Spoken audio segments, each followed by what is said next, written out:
All right, bro. We got plenty of good stuff to talk about, but before we get way too into it, let's talk a little bit about your new favorite TV show, Naked Dating.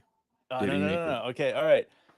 Guys, if you haven't seen it, Naked Attractions on HBO. Yes, guys. Hmm. Yes, it is totally worth it.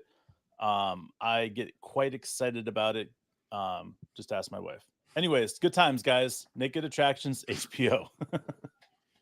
Dude, HBO bringing you the best of smutty content for 25 plus years. And dude, Mm. I really love HBO's Real Sex show. It's something quite often on our show. In fact, some people have called this the Real Sex version of podcast. So, um, Hell so yeah. Bring it in, bro. um, let's talk about sex on the court, as we should say.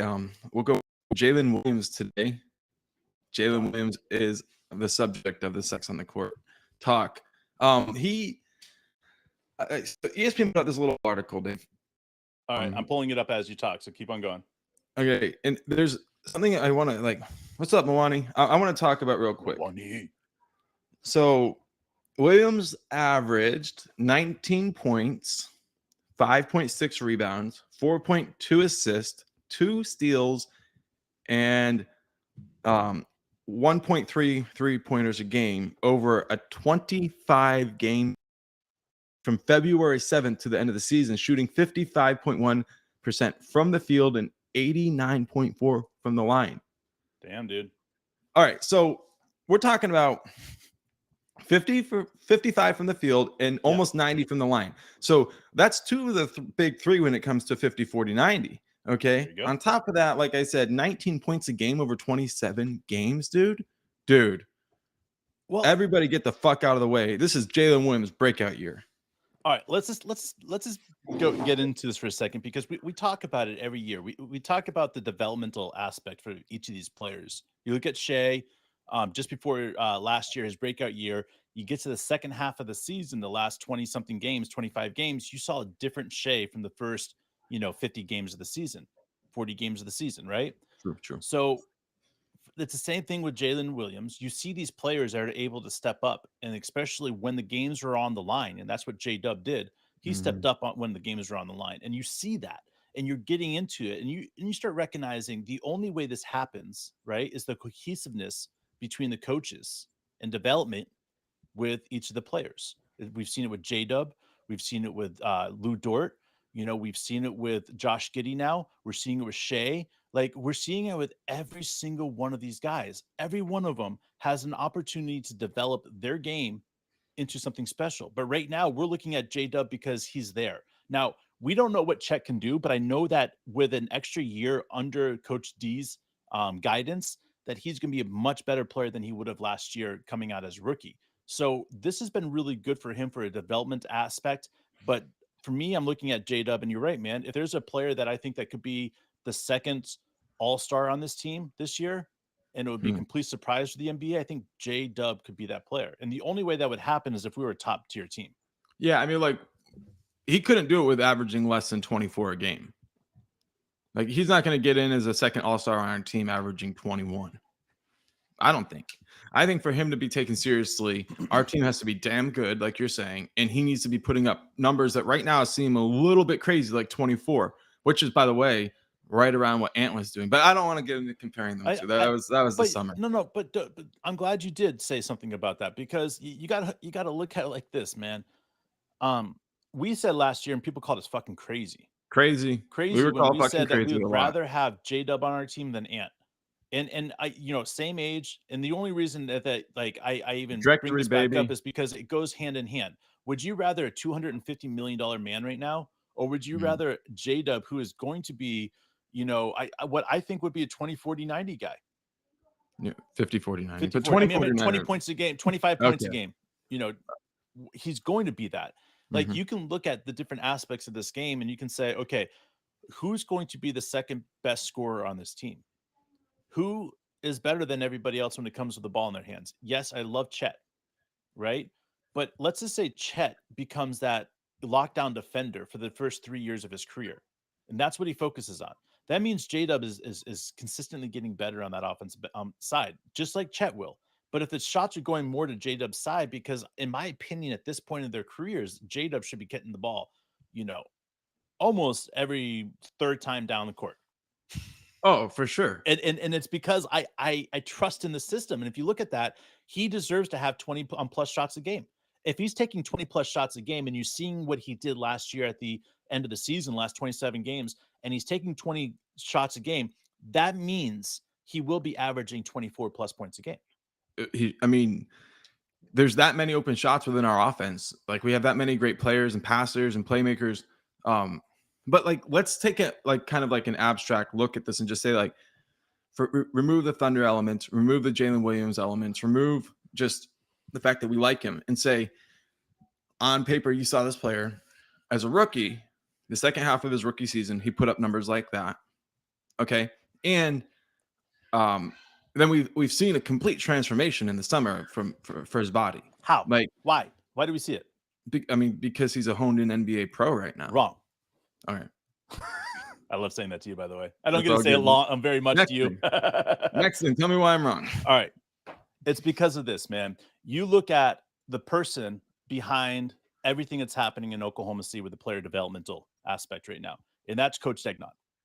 Coach Mark has somehow figured out how to develop these players. And let's go back to some of the players that he's developed, right? I want to say, in my opinion, Lou Dort is one of those guys you have to highlight as one of the best undrafted players in the game right now. In history. In the history of the game. But I want to say, in the game right now, there's 3 undrafted players that I believe that are good, the guards that belong heads above the rest. All right. Fred VanVleet, Lou Dort, and Alex Caruso. Mm-hmm.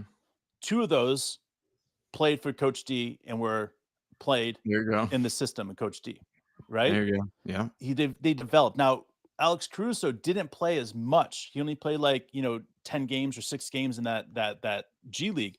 But it was that time that he had that made him successful on a different team. And then you start looking into the aspect of what else he's done, whether it's, these other players that he developed that got playing time, like Nadal, I forget. Anyways, there was a bunch. Alex Abrinas was in there. He had time with a lot of these guys to develop them. And then you start looking back at Florida, and that's what he was known for the 4 years in Florida.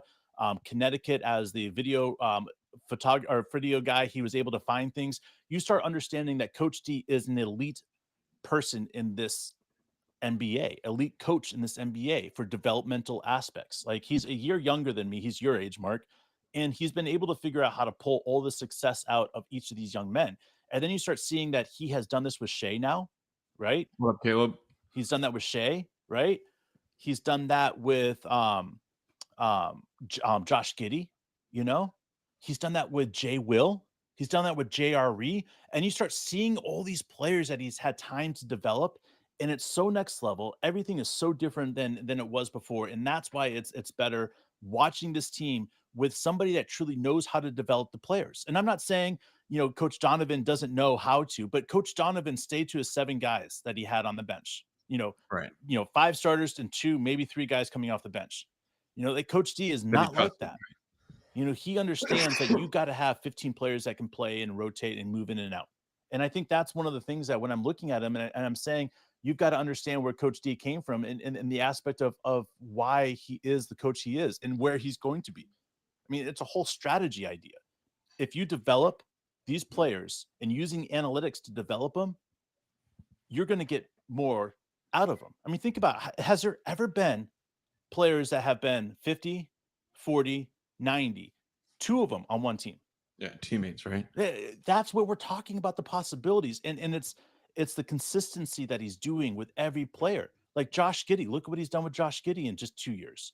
It's all about this. And we got to go back to the development of each of these players to say, that's why we think that J-Dub can average 24 points a game this year. That's why we think that, just in general, by getting better, that's why we think Shea can average 32, 33 points a game.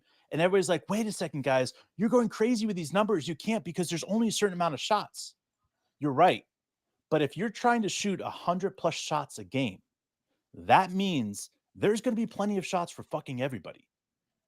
I mean, everybody. Shea, you know what? You get your 20-something shots a game. J-Dub, you get your 20 shots a game, and there's still 60 shots left.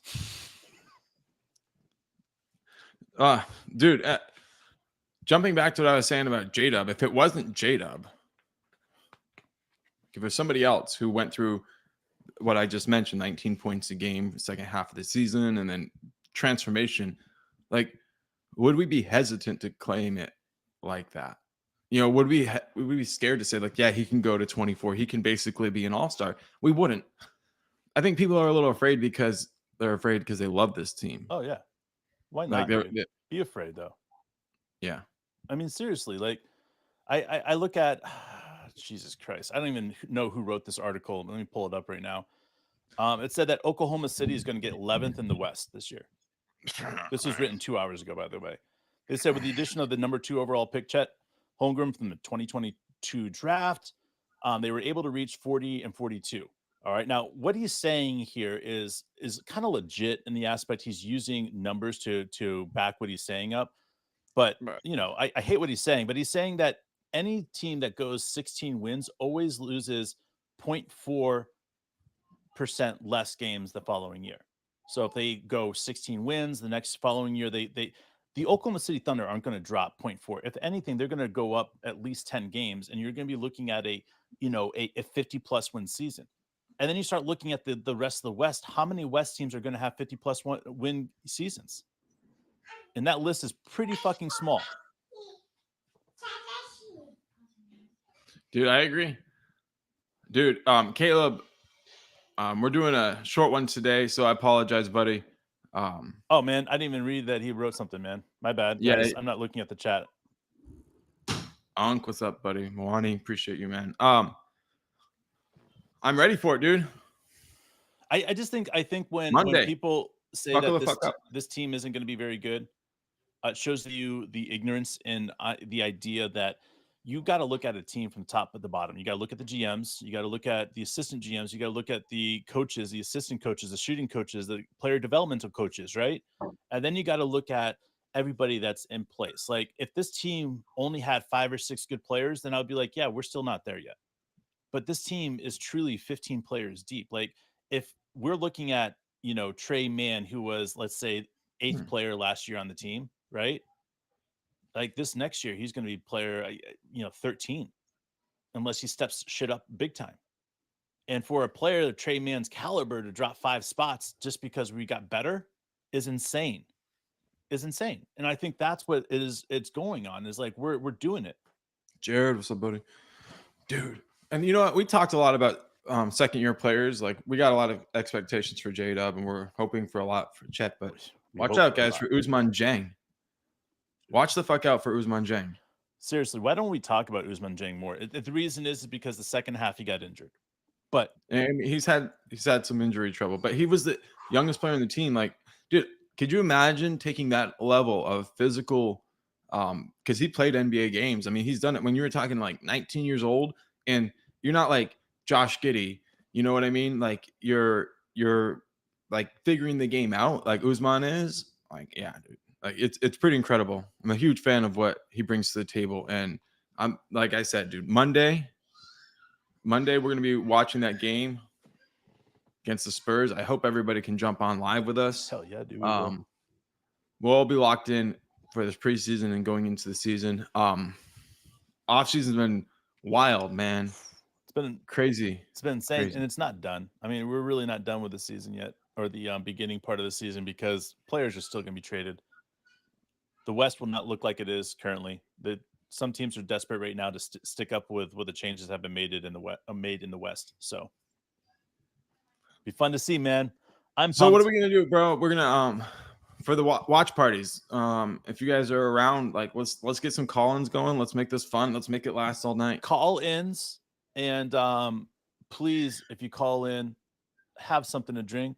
Have a blunt, have something like that. You know how we roll. Just have some fun, guys. We appreciate you guys. Unless you're driving. Well, if you're driving, you can smoke a blunt. That's fine. Just do your thing, guys.